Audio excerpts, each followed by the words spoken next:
अगर मैं आपसे कहूं कि कल बाजार खुलते ही सेंसेक्स 1000 पॉइंट ऊपर या नीचे जा सकता है तो क्या आप इस बात को मानेंगे? और अगर मैं कहूं कि इसके पीछे सिर्फ एक नहीं बल्कि 5 बहुत कारण है तो जो आम निवेशक को दिखाई नहीं देते। इन्हीं कारणों के बीच आज हम चर्चा करेंगे इस पे, और इस वीडियो को अंत तक देखना जरूर। बाजार कोई जुआ नहीं है, लेकिन जुआ बना दिया जाता है। रिटेल निवेशक न्यूज पढ़ते हैं और ऑपरेटर पहले ही न्यूज बनाता है। आप हेडलाइन पढ़ते हैं, मार्केट ऑल टाइम हाई पढ़ता है। स्मार्ट मनी उसी दिन से निकलना शुरू हो जाती है। अगर हम फ्राइडे की मार्केट का सच जाने तो सेंसेक्स 563 पॉइंट ऊपर था, Nifty all time high, mid cap small cap green में थे। लेकिन सवाल ये नहीं है कि बाजार ऊपर क्यों गया, सवाल ये है कि इतनी तेजी के बाद सोमवार को क्या होगा। जब भी बाजार ऑल टाइम हाई बनाता है तो दो तरह के लोग एक्टिव हो जाते हैं। पहला, जो डर के मारे बाहर निकल जाते हैं, और जो लालच में सबसे ऊपर खरीदते हैं। और पैसा हमेशा दूसरे वालों से पहले वाले के पास ही जाता है। आज हम इस वीडियो में फेक मार्केट क्रैश के बारे में, और रैली कब डेंजरस होती है, गोल्ड क्यों भाग रहा है, डॉलर क्यों मजबूत हो रहा है, और इनसे पैसा कैसे बचाए और कैसे बढ़ाए, इस वीडियो में इसी पे बात करेंगे। ये वीडियो सिर्फ देखने के लिए नहीं है बल्कि सोच बदलने के लिए है। अगर हम भारत की अर्थव्यवस्था की बात करें, क्योंकि याद रखिए मार्केट भावनाओं से हिलता है लेकिन सिर्फ टिकता है इकोनॉमी पर। अभी हम बात करेंगे जीडीपी यानी ग्रॉस डोमेस्टिक प्रोडक्ट के बारे में। आसान भाषा में देश ने एक साल में कितना उत्पादन किया, कितनी सेवाएं दी और कितनी वैल्यू बनाई। शेयर बाजार जीडीपी का शीशा होता है। जीडीपी मजबूत और मार्केट लंबा चलेगा, और जीडीपी कमजोर रैली सिर्फ दिखावा और छलावा है। इंडिया के जीडीपी के सच के बारे में बात करते हैं। इंडिया के जीडीपी कंजम्पशन बेस्ड है, इन्वेस्टमेंट बेस्ड है, गवर्नमेंट स्पेंडिंग है, और एक्सपोर्ट और इंपोर्ट पे आधारित है। इन चारों में से अगर दो भी कमजोर हो जाए तो बाजार टिक ही नहीं सकता। जब भी न्यूज आती है कि जीडीपी 7% रही, रिटेल खुश हो जाता है, लेकिन स्मार्ट मनी पूछता है कि ये ग्रोथ आई है कहाँ से। डीप एनालिसिस इसके बारे में बात करते हैं। क्या ग्रोथ गवर्नमेंट स्पेंडिंग से आई है, या प्राइवेट कैपेक्स से आई, या सिर्फ इन्फ्लेशन इफेक्टिव है, या इन्फ्लेशन के कारण तो ये ग्रोथ नहीं है। अगर जीडीपी सिर्फ सरकारी खर्चों से बढ़ रही है तो स्टेरॉइड वाला ग्रोथ है। कुछ समय बाद शरीर जवाब दे देता है। अब हम बात करते हैं पीएमआई डाटा का। पीएमआई डाटा मार्केट का पल्स होता है। पीएमआई क्या है? पीएमआई यानी परचेजिंग मैनेजर्स इंडेक्स होता है। ये बताता है कि फैक्ट्रीज ऑर्डर ले रही है या नहीं, या सर्विस में डिमांड है या नहीं।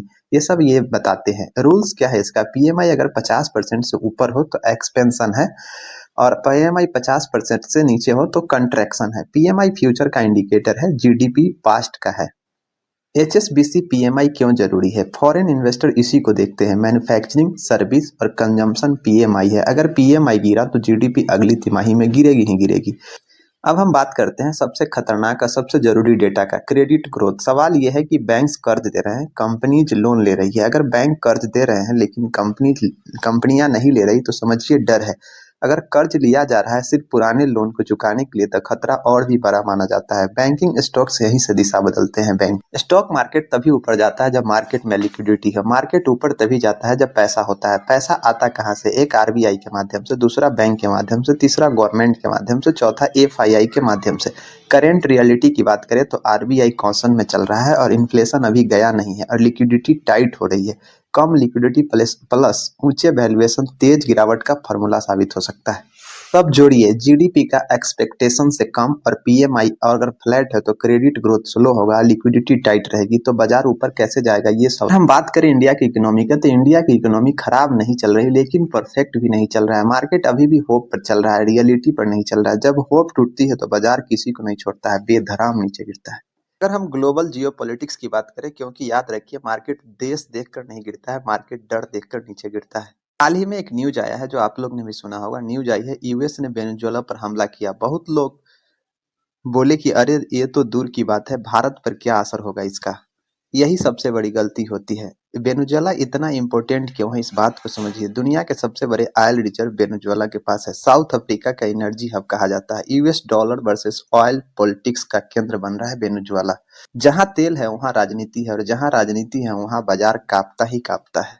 तेल एक सिर्फ पेट्रोल ही नहीं है, तेल है ट्रांसपोर्ट का माध्यम है, मैन्युफैक्चरिंग का माध्यम है, लॉजिस्टिक का माध्यम है, इन्फ्लेशन को कम करने का माध्यम है, इंटरेस्ट रेट का माध्यम है। मतलब तेल बढ़ा तो हर चीज महंगी हो सकती है। इंडिया के लिए खतरा क्या है? इंडिया 80% तेल का इंपोर्टर है, देश माना जाता है। क्रूड ऑयल प्लस रूपी, क्रूड ऑयल अगर बढ़ता है तो रूपी 100% गिरता है, रूपी अगर नीचे गिरता है तो इन्फ्लेशन ऊपर बढ़ता है, और इन्फ्लेशन बढ़ा तो आरबीआई इंटरेस्ट रेट घटा ही नहीं सकता है, जिससे मार्केट पे इम्पेक्ट पड़ता है।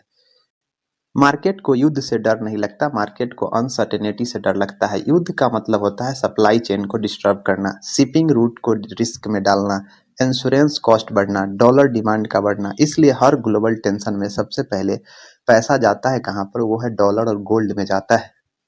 अब असली खेल को समझिए, जैसे ही डॉलर मजबूत होता है एफआई पैसा हर जगह से निकालने लगते हैं। इमर्जिंग मार्केट से तो निकालते ही हैं, जिसके कारण से इमर्जिंग मार्केट गिरते हैं। जैसे इंडिया, ब्राजील, इंडोनेशिया पर दबाव बढ़ते हैं क्योंकि ये डॉलर सेफेस्ट माना जाता है। यही कारण है कि रूपी कमजोर हुआ, आईटी स्टॉक्स में वोलेटिलिटी दिखी, मेटल अंडर प्रेशर आ गया। ये सब कारण है उसका। आप हिस्ट्री उठा के देख लीजिए, गल्फ में बार हुआ, रसिया यूक्रेन में युद्ध हुआ और इजराइल हमास में कई बार युद्ध हुआ। हर बार ऑयल का प्राइस ऊपर ही गया है, गोल्ड ऊपर ही गया है, इक्विटी वोलेटाइल ही रहा है।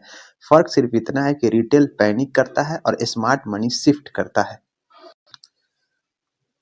चलिए अब सब जोड़ के देखते हैं। ग्लोबल टेंशन ऊपर जा रहा है, ऑयल प्राइसेस ऊपर जा रही है, डॉलर स्ट्रांग हो रहा है, रूपी वीक हो रहा है और मार्केट ऑल टाइम हाई पर है। यही वो जगह है जहां या तो बहुत बड़ा पैसा बनता है या बहुत पैसा टूटता है।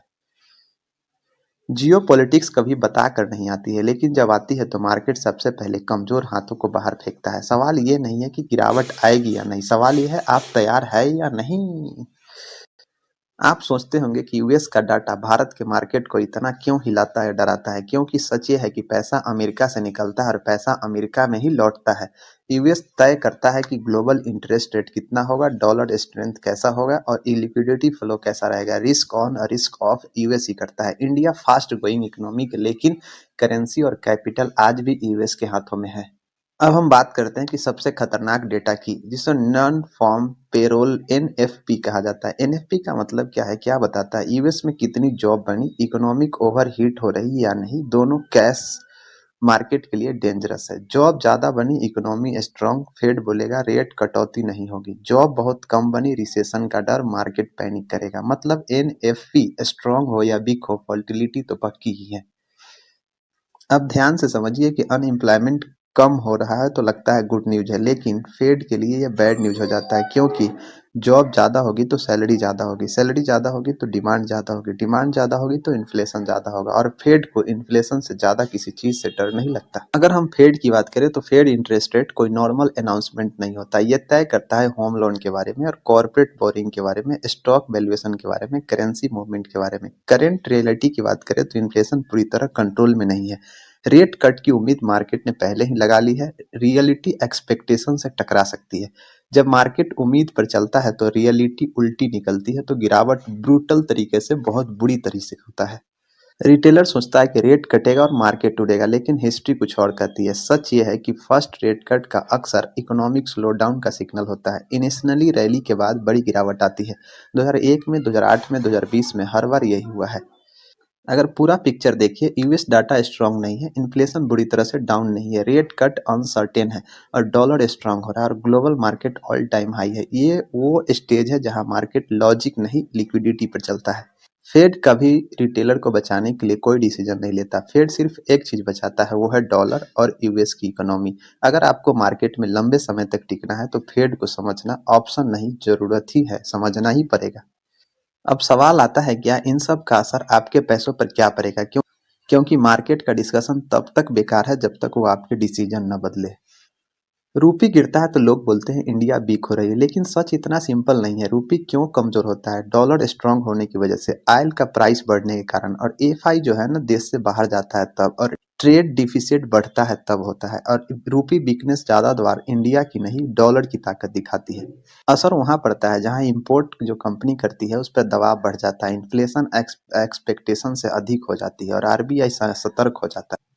अब समझिए मार्केट का सबसे बड़ा इल्यूजन क्या है। लोग बोलते हैं एफआईआई बेच रहे हैं, मार्केट क्यों नहीं गिर रहा है? वजह क्या है? डीआई और म्यूचुअल फंड, एलआईसी और ईएफओ, एसआईपी का लगातार पैसा। एफआई फास्ट मनी है, डीआई पेशेंस वाली मनी है। लेकिन याद रखिए, अगर एफआई और डीआई दोनों एक साथ निकले तो मार्केट को कोई नहीं बचा सकता। रिटेल इन्वेस्टर्स को इन गलतियों से बचना चाहिए। पहली गलती क्या है? एटीएच पर डर भूल जाना। मार्केट ऊपर जाता है तो रिस्क शब्द गायब हो जाता है। दूसरी गलती ये है, गिरावट में सब बेच देना। रिटेलर बॉटम पर बेचता है, टॉप पर खरीदता है। गलती तीसरी क्या है? न्यूज बेस्ड इन्वेस्टिंग करना। न्यूज रिएक्शंस होती है, स्ट्रेटजी नहीं होती। अगर आपको भी स्मार्ट इन्वेस्टर बनना है तो ये 5 नियम आप लिख लीजिए। ये 5 नियम आपका अरमोर बन सकता है। पहला रूल क्या है? कैश हमेशा रखें। कैश वीकनेस नहीं है, ताकत बनती है। रूल 2 कहता है एसआईपी हमेशा चालू रखें। वॉलिडिटी में एसआईपी दोस्त की तरह व्यवहार करता है। रूल तीसरा कहता है कि ओवर लीवरेज से दूर रहें। मार्केट माफ कर सकता है, मार्जिन नहीं माफ कर सकता। रूल चौथा कहता है एसेट एलोकेशन में इक्विटी में रखें, डेब्ट में रहे और गोल्ड तीनों में रखना चाहिए। रूल 5 पेशेंस और प्रिडिक्शन की बात करता है। मार्केट को गेस मत करो और सरवाइव करो। चलिए हम बात करते हैं कि मार्केट का सबसे बड़ा सच क्या है। मार्केट कभी भी आपको एक दिन में अमीर नहीं बनाएगा, लेकिन एक गलती में गरीब जरूर बना सकता है। इसलिए गोल जो होना चाहिए ना, स्टे इन द गेम होना चाहिए, गेम से बाहर नहीं होना चाहिए। अगर आपने ये पूरा वीडियो देखा है तो समझ लीजिए आप एवरेज इन्वेस्टर नहीं है। मार्केट ऊपर ये जाए या नीचे, डर आपका दुश्मन नहीं होगा, क्योंकि नॉलेज होने पर गिरावट भी अपॉर्चुनिटी लगती है, अपॉर्चुनिटी बन जाती है। मिलते हैं अगले वीडियो में, तब तक मार्केट से नहीं अपनी गलतियों से